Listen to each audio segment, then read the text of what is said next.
Probably the number one bottleneck for every single project is where to find talent. There's massive demand for ideas and technology. It's kind of like building a house. You need architects who design it on paper. You need people to build the raw infrastructure to bring the house.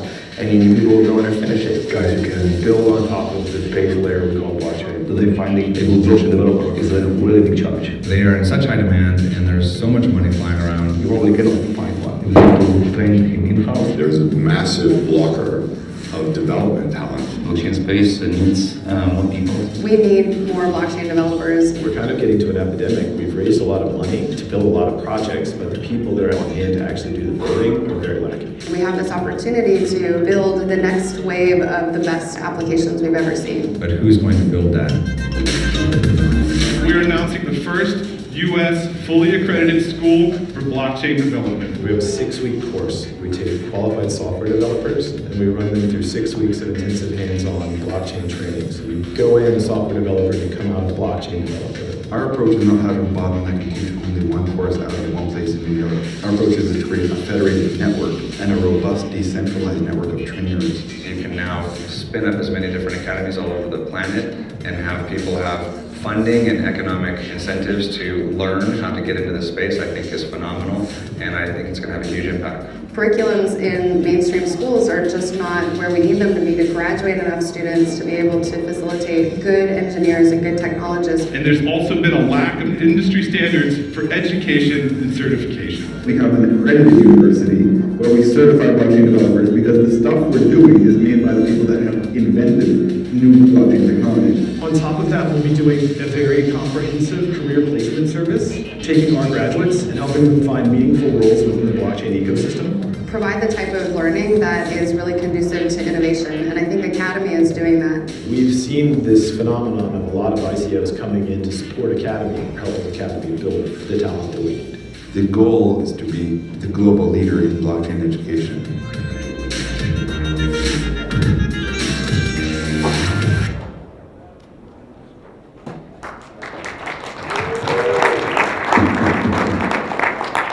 All right. Welcome everybody to tonight's panel. That was a great video. I'm gonna have to change your bio and add Academy on this thing. So the theme of the panel is Bitcoin and blockchain adoption. Obviously the price of Bitcoin was $700 this day last year.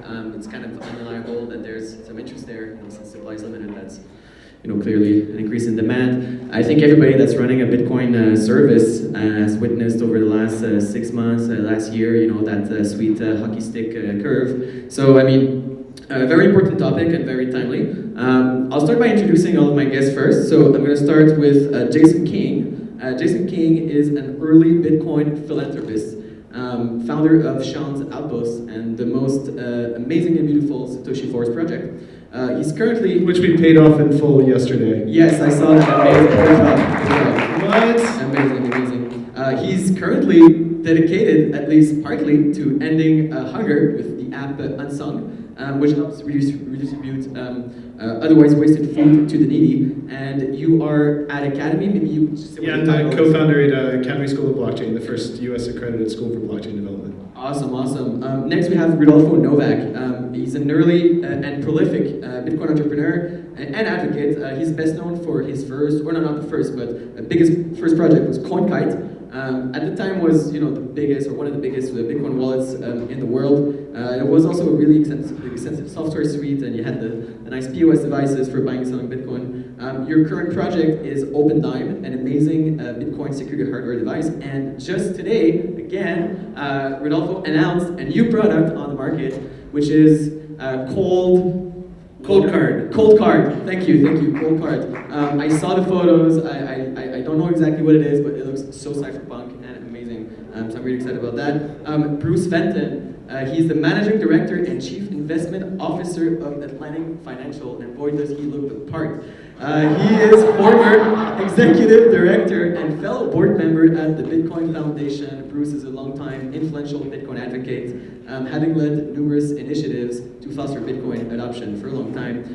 David Bailey founded Why Bitcoin magazine in 2013, and it was at the time the definitive source for Bitcoin knowledge at the Bitcoin Embassy, a community hub which I was running back in those days, we distributed thousands of Why Bitcoin magazines, and I'm sorry, they're not, we don't receive them anymore. But I can say he's involved in all sorts of stuff. Amongst others, of course, CEO of Bitcoin Magazine, my favorite news outlet in the space, BTC Media, CEO of Distributed Ledger. We have Mike in Space, a self-described Bitcoin internet Gangster. Self-described gangster. Gangster. Part-time troll. And a part-time gangster, and also part-time host of the Bitcoin Talk Show. Bitcoin Car Talk Show? Or Bitcoin Car Show? Bitcoin Car Talk. Bitcoin Car Talk Show. A known Bitcoin content creator and social critic. And we have, sorry, let me just grab Jenna's audio.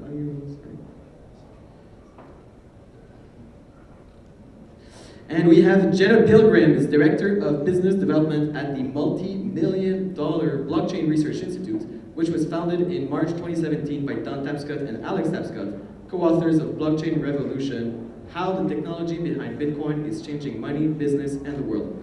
Jenna was originally brought on by the Tapscott Group to be the hype master for Blockchain Revolution, which has become a bestseller in Canada and has been translated into 14 languages. And I'm your host, Francis Pouliot. I've been in the Bitcoin space for the last 4 years. I started out as one of the directors of the Bitcoin Embassy, whose mission was specifically to accelerate, facilitate, and the adoption of Bitcoin.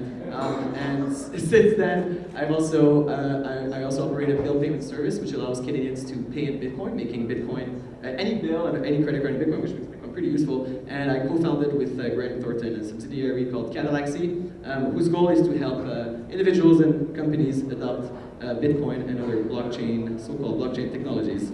All right, so so the panel is going to be, I'm going to be directing specific questions at specific panelists, and we have about, not a lot of time left, so let's get right into it. Okay, so Bitcoin adoption, I'm going to start with you, Bruce. I'd like you to kind of tell us, how do you define Bitcoin adoption? What are the metrics, you're looking at? Can you give us specific examples of things that you see, you have witnessed, or things that you would like to see?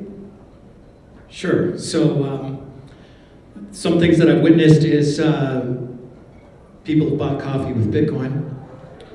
Some things I'd like to see happen is the complete and total destruction of all central banks. If you could tell us exactly how you feel, Bruce. That's good enough for me. If you want to add some more, that's fine. I think we're going to see, it's either going to work or not. And a lot of everybody on this panel who got into it early, we believed that this would work. We believed it was better money. Now, we might have been wrong, actually. It might not be better money. I haven't heard any good debate or reason why anybody would think fiat is money. Most of the people who like fiat don't even know how to define money. But the fact is, there's a good group of people that believe this is better money. And it doesn't really matter if we're right. It just matters that there's more and more of us each day. And if that continues to happen, then it already is a global currency, and I think it has a chance of becoming a global reserve currency, maybe the global reserve currency. Awesome. And speaking on that topic, Rodolfo, could you tell us, keeping the topic of Bitcoin adoption in mind, what is the core value proposition, or what are the core features of Bitcoin? It's don't trust, verify. So when you have a currency that you don't have to trust anyone but yourself, it changes everything. Right? You don't have the same dynamic anymore where you have to go ask permission to do something. So when you have this store, you have this value, you created value by doing something, right? You store it in your own system, and then you want to buy something from somebody else. It doesn't matter if your country says you're not allowed to get that from that person from the other country. You can just go and do it. And when you scale that, it changes everything. And once, I don't know, how many of you own Bitcoin? Holy crap. This is really changing. That's like 90% of the crowd. Yeah. Give yourselves a round of applause for that really good decision. These discussions used to be very different. Now most of you have protected, or you get remote. One more time, hands up high. Yes. How many of you have Bitcoin? Amazing. Wow. Okay, so I bet that most of you understand the value of Bitcoin. Have you bought something with Bitcoin? Bunch of hodlers. Okay, that's great. Store it. Use your fiat to buy stuff. Anyways. Yeah, that's a great lead-in for my next question for Jason, actually, on spending versus holding. So Jason, you've relied on many of your philanthropic efforts on people giving away their Bitcoins to you. And obviously you've used them, you've spent them around. And back in the day when we got into Bitcoin, we used to try to get every business to start to accept Bitcoin. And as the time went by, I think a lot of us started to question maybe the spending versus the hodling, which is the most which is going to bring Bitcoin adoption. So what are your thoughts on that? What's your argument for spending Bitcoin? It's actually really simple.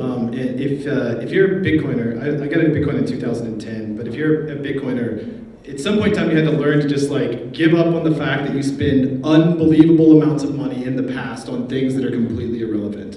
Like pizzas and coffee and whatever that are now worth Ferraris and more. You just have to give up that part of it. But in the case of Sean's Outpost and Unsung, it's Sean's Outpost today it's earned a little less than 1,000 Bitcoins, 997 Bitcoins or something like that.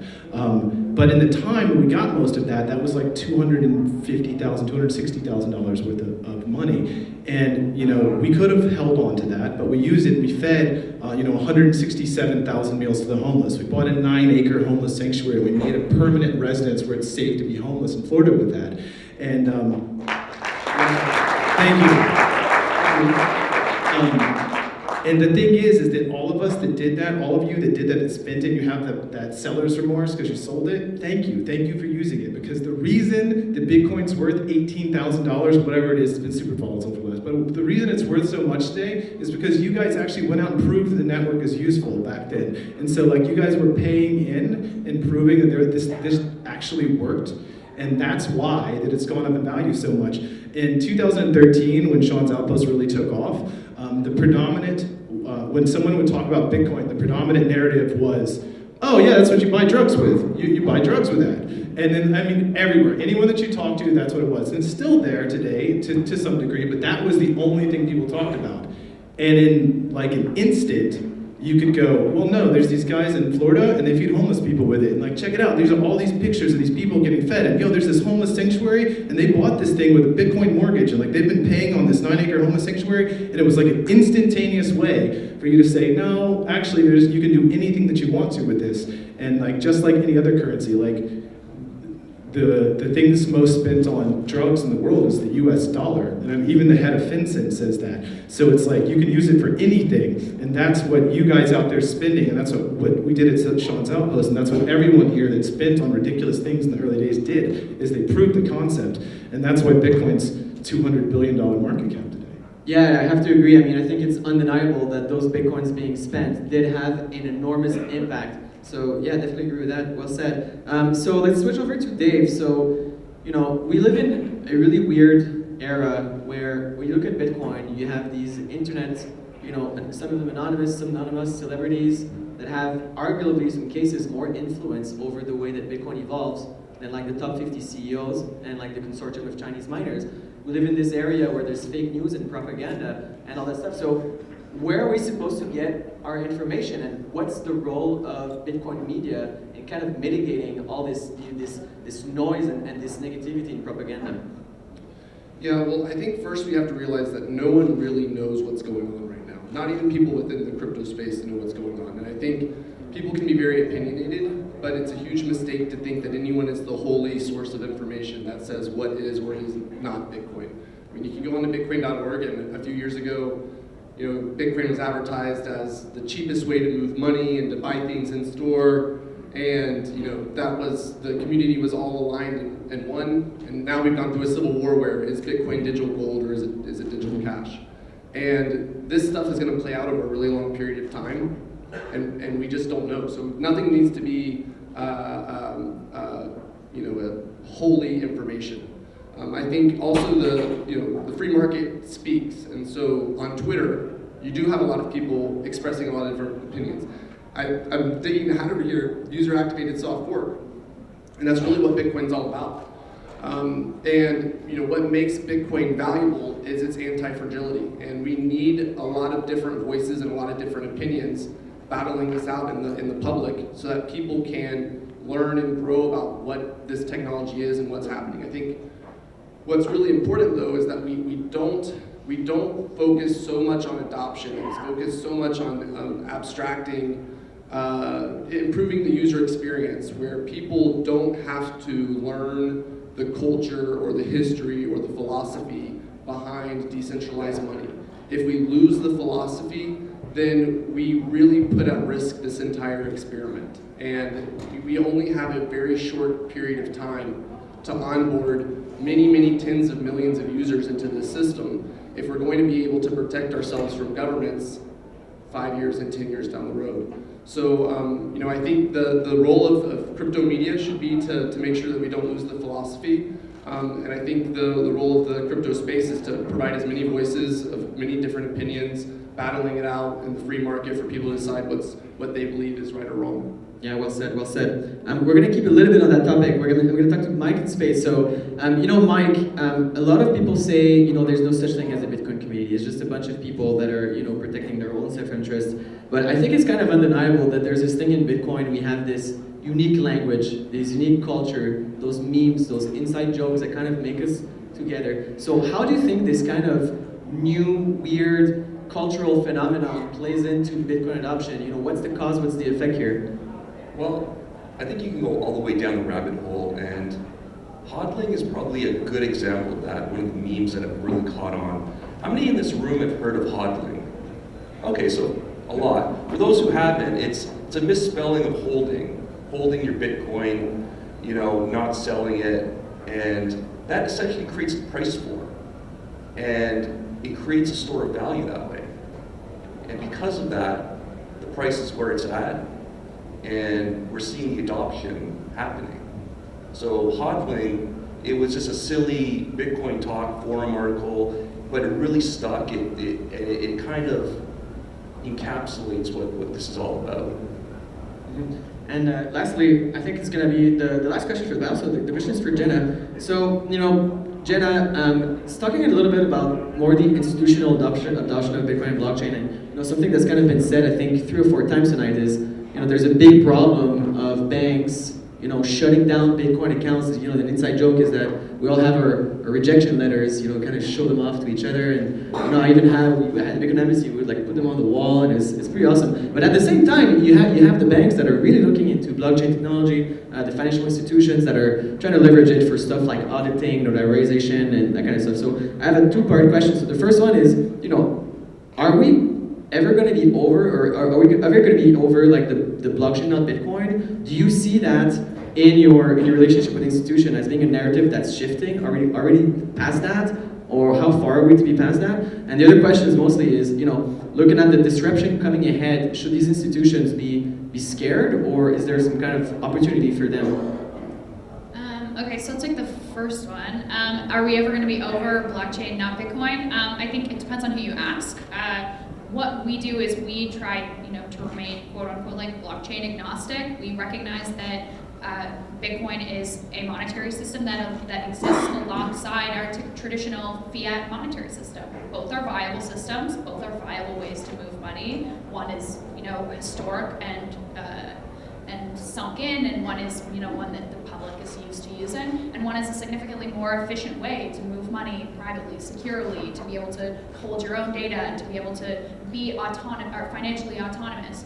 But I think the Bitcoin, not blockchain debate, it doesn't address the fact that not every person in society wants to be financially autonomous. You have a whole population of people who are not financially literate. So does that mean, yes, it definitely means you should pursue trying to make them financially literate, but realistically, people want to trust governments. They want to trust banks. They want to trust institutions. Not everybody, definitely not everybody, but there is a large portion of the population that does want to do that, and they rely on institutions. You guys can totally disagree with me if you want. We can fix that.